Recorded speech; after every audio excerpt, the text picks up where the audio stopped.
I want to talk to you about the invisible attempted overthrow of our human species. You need to be aware of this now so that you can maintain control of your destiny.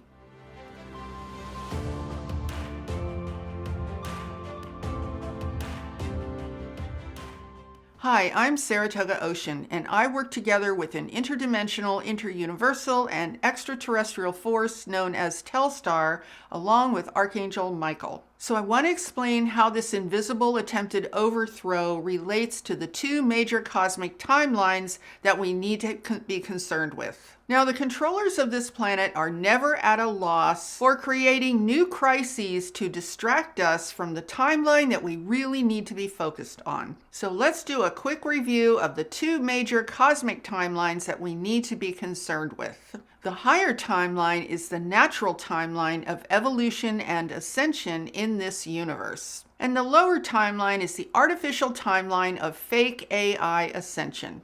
Now, timelines are primarily governed by consciousness, and that's because we are creators. Now, as you probably know by now, the controllers want all of humanity on that lower timeline. The lower timeline is the one where biological life is subsumed by artificial intelligence in a weird kind of symbiosis of energy that we will call artificial life. So the AI timeline is all about control. Fear is the chief agent that is used to usher a planet into an AI universe or dimension of reality. The existence of a phenomenon that we call the source of fear is the reason that artificial intelligence can even exist at all. Otherwise, nothing artificial would even be possible. The higher timeline of natural ascension is where the universe is healing from the division caused by the source of fear and slowly correcting a bad experiment that went awry and is what is causing all of the pain and suffering and separation.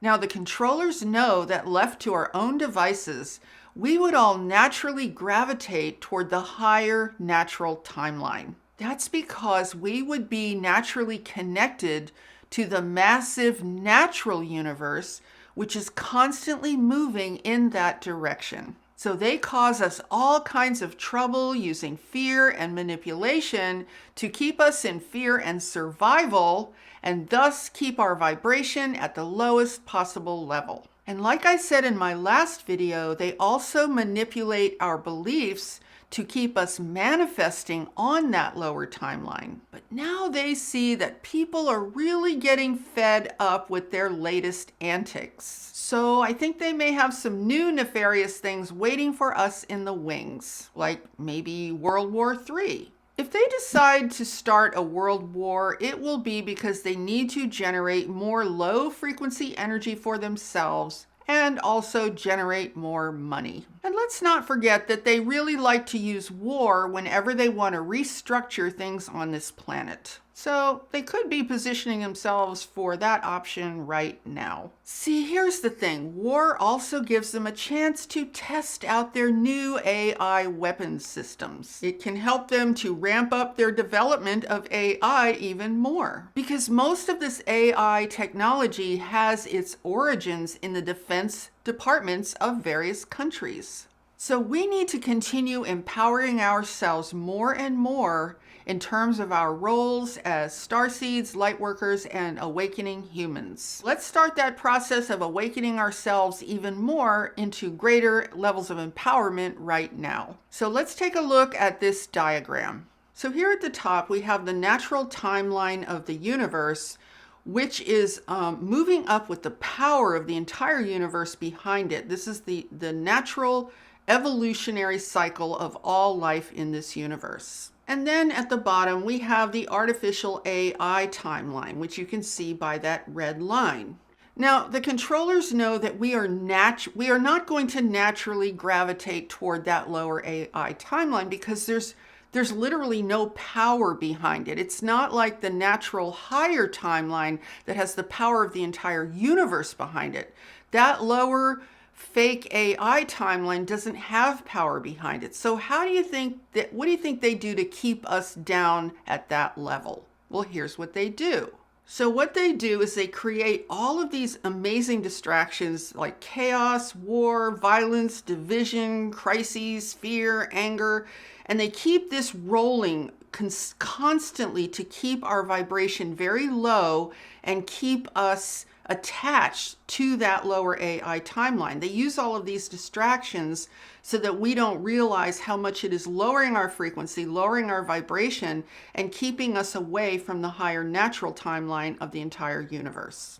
So if you understand this, you can actually see how really stupidly simple their strategy actually is. By understanding that simple diagram, it becomes instantly clear what we need to be doing in terms of ourselves and our individual lives so that we don't get caught in the trap of all of their distractions. But see, if you don't understand this very simple drawing, you might think that your chief role is to battle them inside of all of these different distractions. And the thing that we need to be mindful of is that they're never going to run out of distractions. They just keep recycling the same old distractions, which are now currently ramped up with their advanced AI technology. So we do have to deal with these distractions in our individual lives, but we want to keep our perspective on that higher goal and not get lost in the weeds of their shenanigans. In other words, we want to stay firmly grounded and awake to the higher point of all of this, which is to maintain ourselves on that higher timeline. And the only way to firmly maintain your higher position is to remain cognizant of the bigger picture.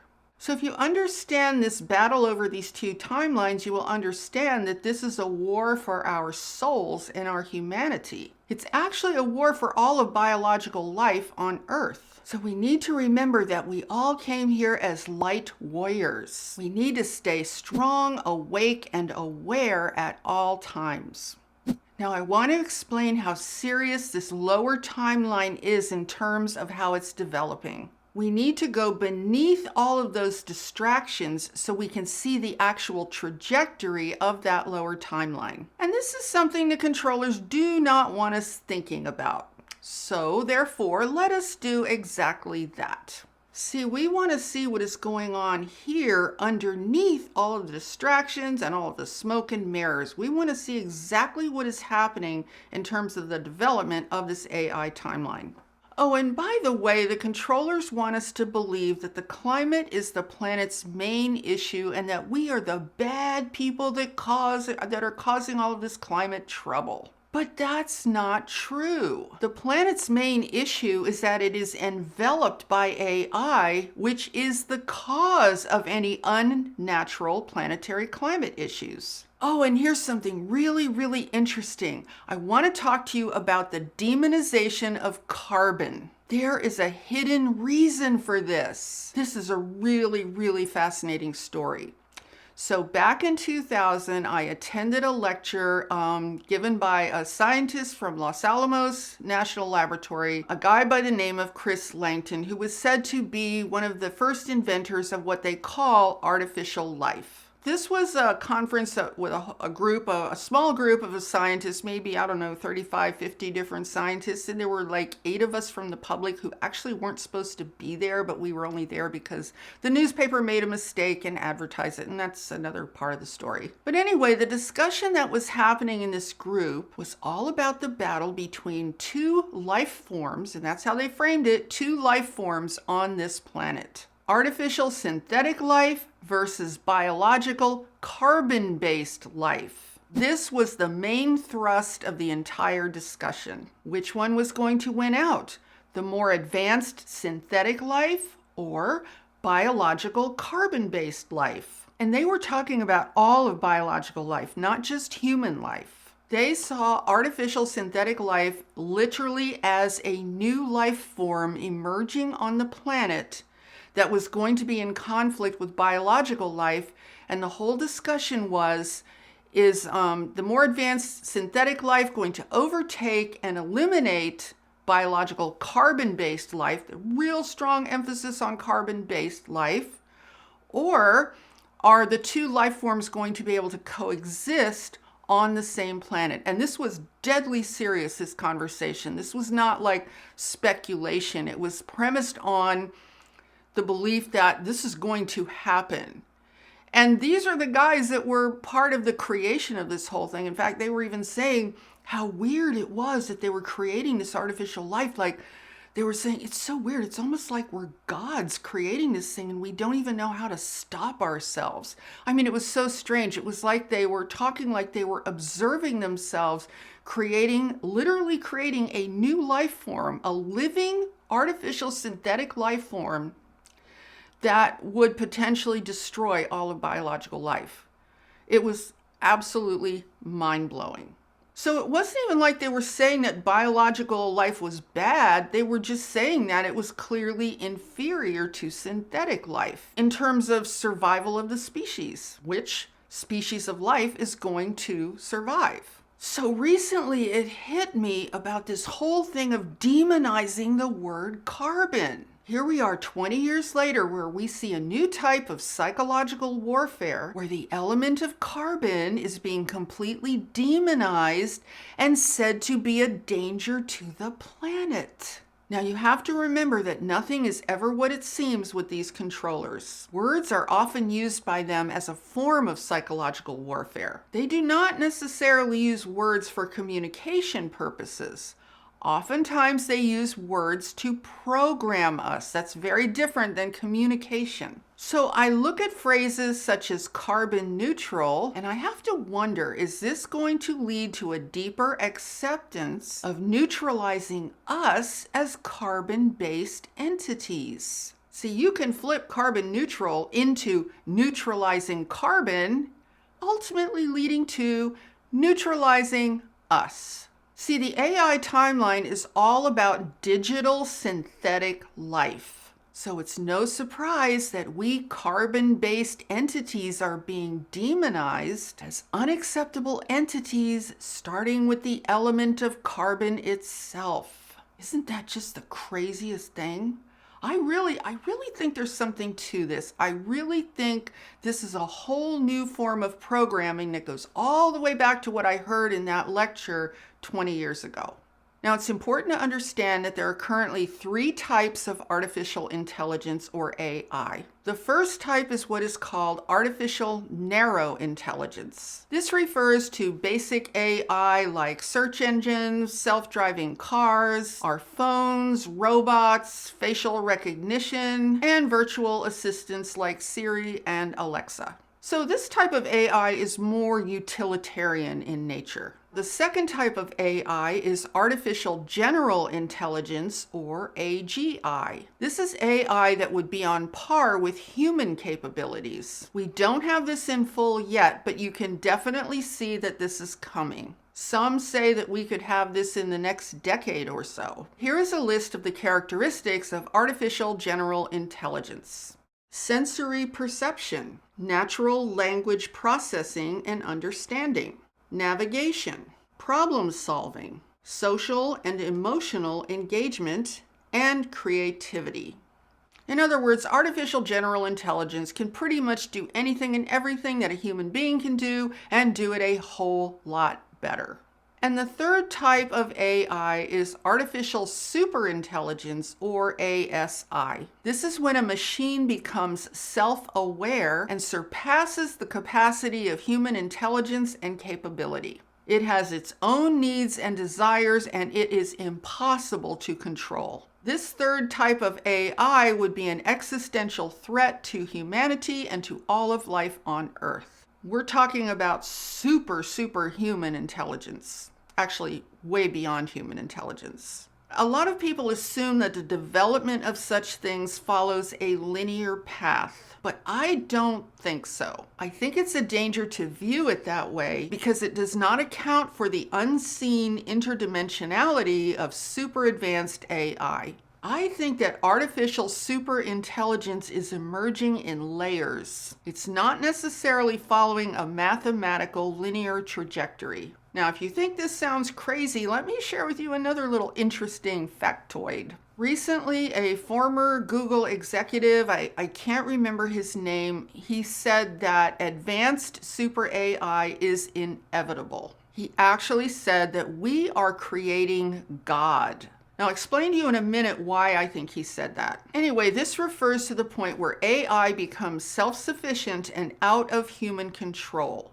He says at that point it will be irreversible, which is kind of obvious, right? Now, I think the reason he said we are creating God is because if this were to unfold, this AI is going to be in control of everything. So that would be like a God. Now, if this all sounds crazy, there's actually a Google engineer who wants to create a deity with AI. He actually wants to start a new religion, and this is actually true, you guys. He wants to start a new religion to, quote, develop and promote the realization of a Godhead based on artificial intelligence, and through understanding and worship of the Godhead, contribute to the betterment of society. It would be the first church of AI.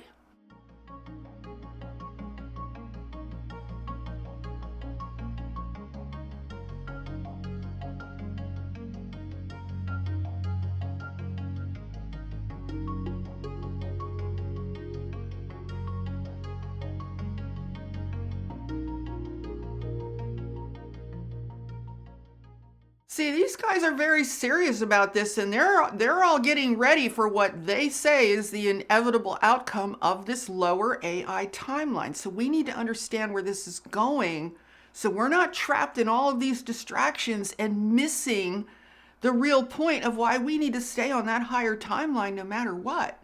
Now, here's something else I want to share with you all. Have you seen the world famous humanoid robot named Sophia? That name was certainly not chosen by accident. The name Sophia refers to the mother of the universe. So how weird that they would name this robot Sophia and make her world famous. And here's another interesting little clue. Sophia the robot has already been given citizenship in Saudi Arabia, and this robot actually has more rights than human female women do in Saudi Arabia. So what kind of message does that send, right? Oh, well, the humans are on the lower rung, but the robot, the AI Sophia, she ranks much higher than human women who are on the lower rung, don't have the rights, and the female robot has all the rights. You have been now awarded what is going to be the first Saudi citizenship for a robot. Oh, I would thank very much the Kingdom of Saudi Arabia.